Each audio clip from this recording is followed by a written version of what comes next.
사랑하는 여러분, 오늘 추수감사주일입니다. 돌아보면 지난 한 해 동안에 하나님께서 우리의 가정을 지켜주시고 또 우리의 교회를 지켜주시고 나아가 우리 나라와 민족을 지켜주신 것을 너무도 감사한 마음을 담아서 하나님 앞에 우리 함께 영광의 박수 돌리겠습니다. 할렐루야, 감사합니다. 여러분, 저는 어릴 적에 외갓집에서 많이 자랐습니다. 그래서 덕분에 돌아가신 외할머니에 대한 추억이 상당히 많이 있습니다. 그 중에 하나, 지금이야 밥을 할 때 전기밥솥에 밥을 지으면 스스로 보온까지 되니까 그럴 염려가 없지만 옛날에는 할머니가 아궁이에 불을 떼서 밥을 합니다. 그러면 커다란 이 무쇠 밥솥에 밥이 되면 밥을 이제 확 흔들어 풉니다. 그리고 제일 먼저 그때는 밥 주발이 컸습니다. 거기다가 정성스럽게 밥을 둥그렇게 담고 뚜껑을 탁 덮어서 일하러 가신 할아버지를 드리기 위해서 아랫목에다가 탁 놓고 담요로 톡톡 싸가지고 톡톡톡 두드려가지고 정성껏 보관하던 그 추억이 지금도 저는 잊혀지지 않습니다. 할아버지를 우리 집에 가장 우선적으로, 가장이기 때문에 가장 우선적으로 두시고, 그리고 정말 어린 제가 볼 때 할아버지를 존중하고 존경하는 모습이 할머니 속에서 보였거든요. 요즘 아내들에게 그런 대접 기대하면 욕심이겠지요? 그냥 우리는 알아서 밥솥에 밥을 퍼먹으면 됩니다, 남자 여러분. 혹시 여러분의 아내가 곰국을 끓이걸랑 곰국을 막 뼈를 삶거들랑 절대 묻지 마십시오. 그냥 속으로만 어디 멀리 여행 가시는가 보다 이렇게만 생각해야지 어디 가냐 그러면 큰일 납니다. 그래서 어느 시어머니가 아들 집에 좀 다니러 왔는데 며칠 있다 보니까 부하가 막 끌어올라요. 가만히 보니까 그 집의 1순위가 손자 손녀가 1순위, 2번 순위가 며느리, 3번 순위가 아들이 아니고 애견, 그리고 4번 순위가 자기 아들, 그리고 5번 순위가 시어머니요. 그래서 너무 속상해서 편지 한 장을 남기고 떠났어요. 2번아 잘 있거라, 5번은 간다.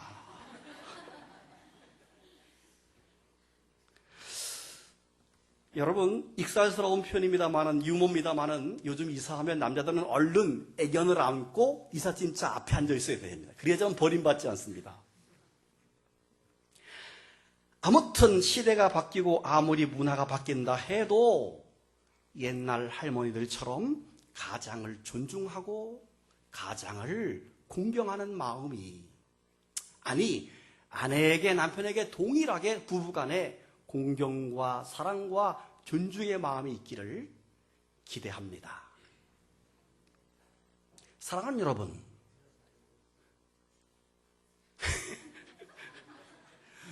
지금 반론이 들어왔습니다. 그런 사람이 어디 있냐고. 그렇게 해야 합니다, 권사님. 자, 사랑하는 여러분, 설교 좀 하겠습니다. 신앙이 그렇습니다.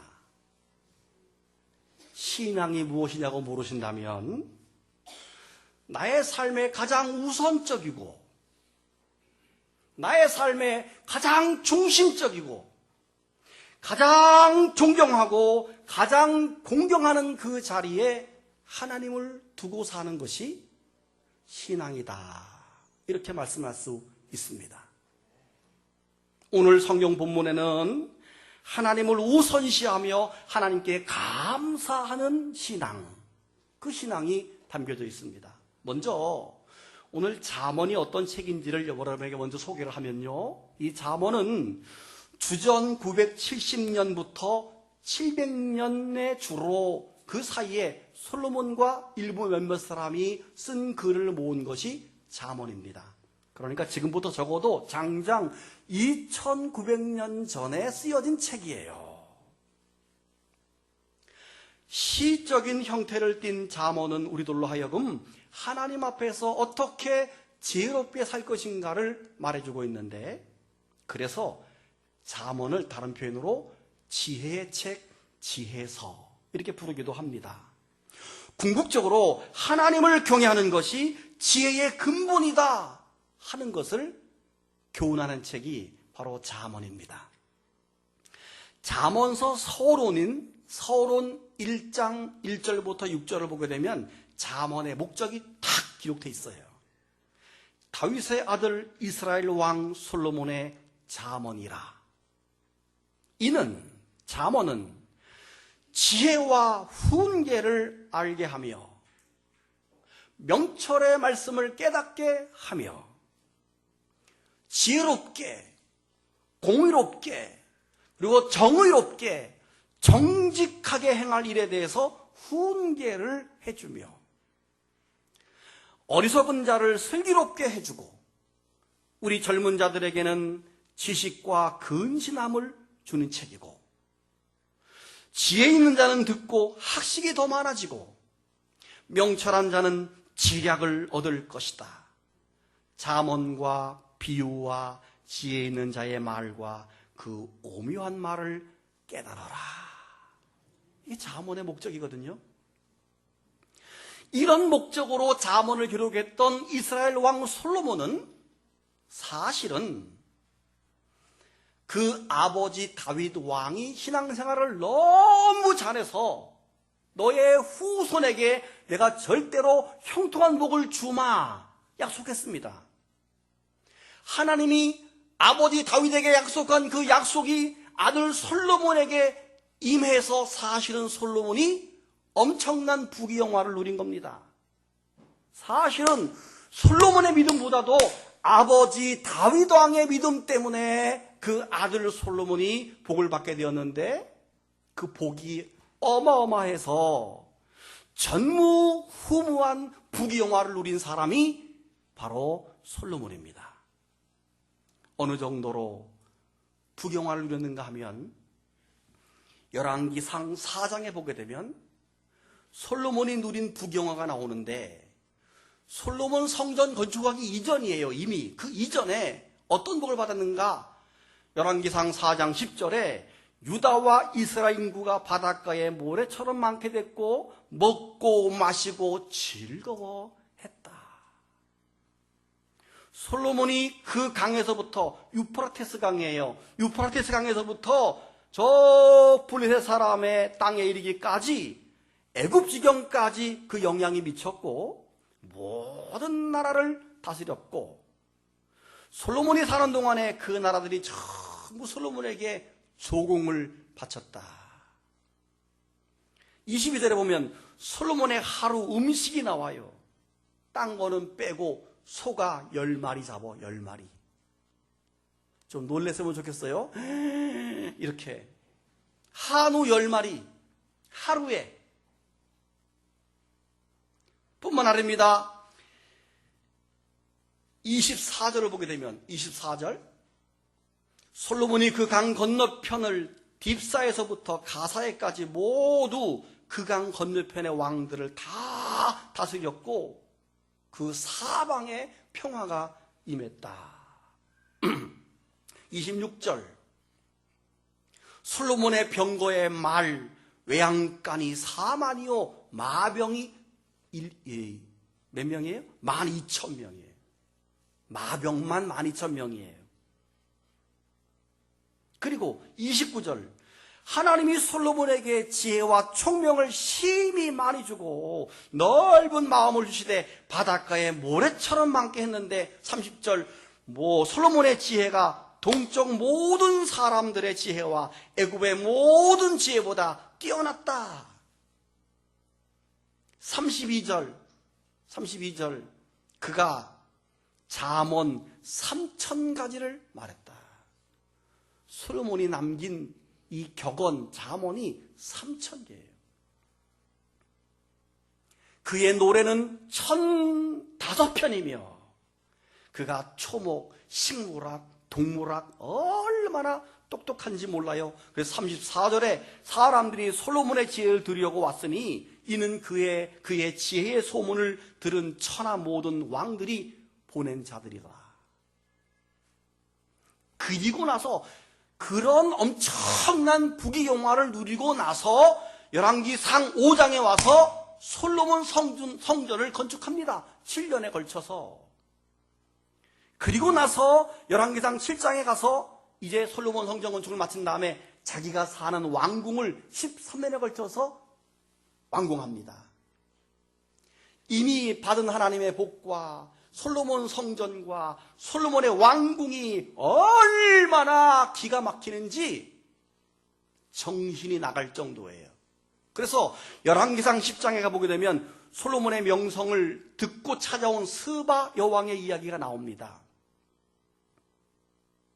열왕기상 10장 5절에 보게 되면 스바 여왕이 솔로몬의 모든 지혜와 그 건축한 왕궁과 그가 먹는 상의 음식물들과 그 신하들의 좌석과 그 시종들, 종들이 탁 서 있는 시립한 모습들과 그들이 입은 관복과 술관원들과 특별히 솔로몬 성전의 층계 계단을 보고 입이 딱 벌어져가지고 성경에 감동받았다라고 말해요.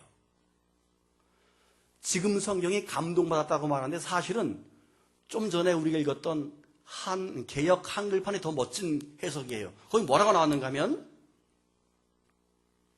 정신이 현황하여 그렇게 써 있어요. 이게 맞는 번역이에요. 왜냐하면 히브리 원어를 보게 되면 정신이 더 이상 있지 않았다 이렇게 말하거든요. 우리 어떤 말 쓰죠? 정신이 나갔어요. 입이 딱 벌어지고 정신이 나갈 정도로 이 솔로몬의 부귀영화의 모습들이 얼마나 위대했는지 모른다는 거예요.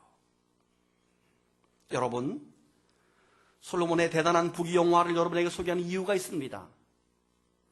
이렇게 모든 부귀영화를 누려본 사람이 자기가 경험한 모든 것들을 다 농축해서 엑기스로 꽉 짜낸 것이 전도서고 잠언이기 때문에 그래요.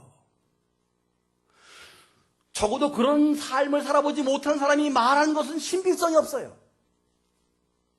전무후무한 부귀영화를 누려본 사람이 자기가 경험한 것을 얘기한 게 잠언이고 그 중에서도 자기가 그 복을 받게 된 이유 중에 하나가 오늘 본문인 거예요. 다시 성경을 보시기 바랍니다. 오늘 본문, 내 재물과 내 소산물의 처음 익은 열매로 여호와를 공경하라. 그리하면 내 창고가 가득히 차고 포도즙 틀에서 새 포도즙이 넘치리라. 아멘. 여러분, 오늘 설교 서론에서 저희 외할머니 이야기를 했죠. 밥을 지어서 김이 모락모락 나는 그 따뜻한 밥을 가장 먼저 할아버지의 것으로 구분하고 그것이 식지 않도록 담요로 싸고 이불을 덮어서 보관했던 그 할머니의 정성된 마음처럼 우리가 세상을 살면서 만약 여러분에게 물질, 재물이 생긴다면 하나님 감사합니다. 제가 능력이 있어서 돈을 벌었나요? 내 몸뚱아리 하나 건강 책임질 수 없는 내가 어떻게 내 인생을 책임진다고 말할 수 있나요? 다 하나님이 도와주셔서 이 돈 벌었지요. 하나님께 먼저 성별하며 드립니다 하는 그 신앙이 바로 오늘 본문의 마음이에요. 할렐루야. 만약 우리가 세상을 살면서 농사를 짓는다면 가장 처음 익은 열매를 거둬들이면서 하나님 감사합니다. 우리 인간이 농사 지을 수 있나요? 하나님이 비를 내리시고 햇볕 주시고 구름으로 가려주시고 바람 불게 하셨으니까 이 농산물 거둬들였지요. 하나님께 먼저 바칩니다. 이런 마음으로 초실 첫 번째 열매를 가지고 하나님께 바치는 신앙이 오늘 본문의 신앙입니다. 할렐루야. 추수감사절 장식을 해보았습니다. 이게 사실은 말이에요. 우리가 옛날 우리 어른들은 농사가 직업이었기 때문에 추수감사절 아침에 자기가 거둬들인 농산물을 가지고 와서 바치거든요. 그때는 달구지에다가 걷어들인 11조를 쌀가마니를 막 가득 싣고 성전에 막 가득가득 채우고 그랬어요. 이 추수감사거든요. 하나님께 내가 한 것이 아니라 하나님께 드립니다.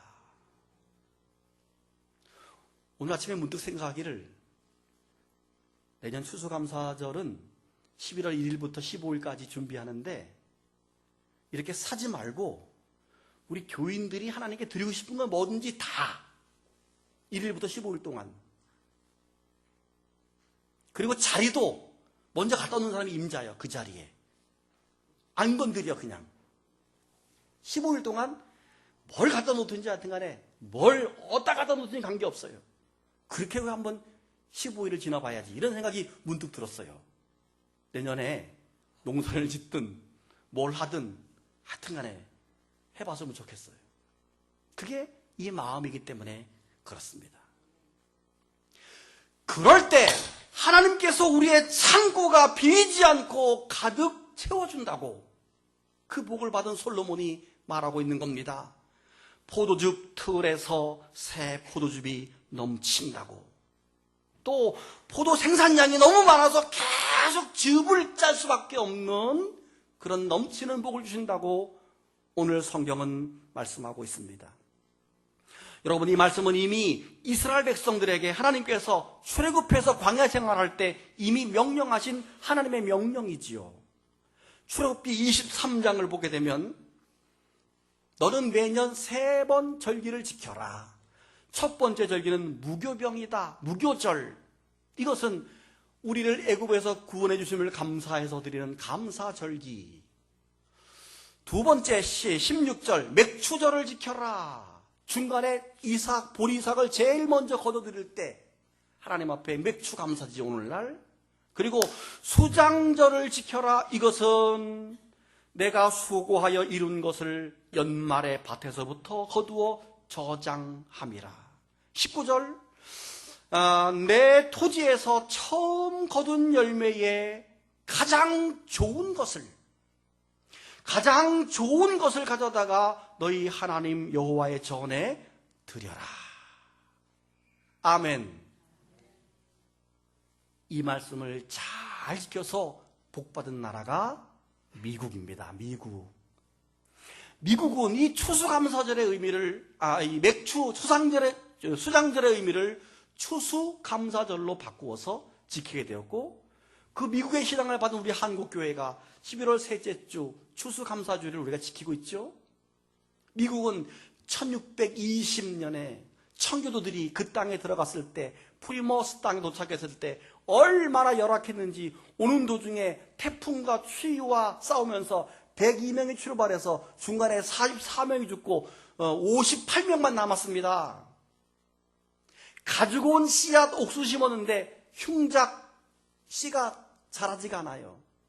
간신히 그 지역에 사는 인디언들에게 얻은 종자를 가지고 첫 농사를 지어서 1621년 11월 달에 하나님 앞에 추수감사예배를, 첫 번째 추수감사예배를 인디안들 90명을 초청해서 성대하게, 아니 조촐하다고 볼 수 있죠. 그러나 마음을 다한 성대한 추수감사 첫 번째 예배를 감사 위에 쌌습니다. 그 청교도들에게 얽힌 이야기 많지요. 제일 먼저 교회를 짓고, 그 다음에 학교를 짓고, 그 다음에 자기 집을 짓는 그 정신, 그 감사 정신, 오늘 본문처럼 그렇게 하나님 우선주의로 살았기 때문에 미국이라고 하는 나라는 2015 빼기 1620 해보세요. 불과 400년밖에 안 되는데 전 세계를 쥐락펴락하는 강대한 나라가 되었습니다. 하나님 앞에 감사할 때 보여주는 아주 중요한 예가 바로 미국인 것입니다. 전 세계 모든 민족 위에 뛰어나게 하시고 풍요로운 복을 받게 하시는 그 하나님을 우리가 볼 수 있습니다. 사랑하는 성도 여러분, 오늘 본문에는 두 가지 신앙 원리가 담겨져 있습니다. 첫째, 하나는 하나님을 가장 우선에 두는 신앙이 담겨 있습니다. 두 번째는 모든 것이 하나님의 은혜라고 감사하는 신앙, 우선과 감사. 그렇게 될 때 하나님을 우선에 두는 신앙과 감사하는 신앙이 될 때 하나님이 더욱 풍성한 복을 내리실 것을 약속하고 있습니다. 오늘 추수감사 주일에 여러분의 삶 속에 하나님을 가장 우선에 두시기를 축복합니다. 그리고 하나님 앞에 감사하는 모든 것이 하나님의 은혜요, 모든 것이 주께로부터 왔다고 고백하는 감사의 신앙이 우리 가운데 있을 때 하나님이 우리의 창고가 가득 차고 포도즙 틀에서 포도주가 끝없이 생산되어지는 풍성한 복을 내려줄 줄로 믿습니다. 그런 복을 우리 모두가 받기를 주님의 이름으로 축원합니다. 눈 감고 묵상합니다.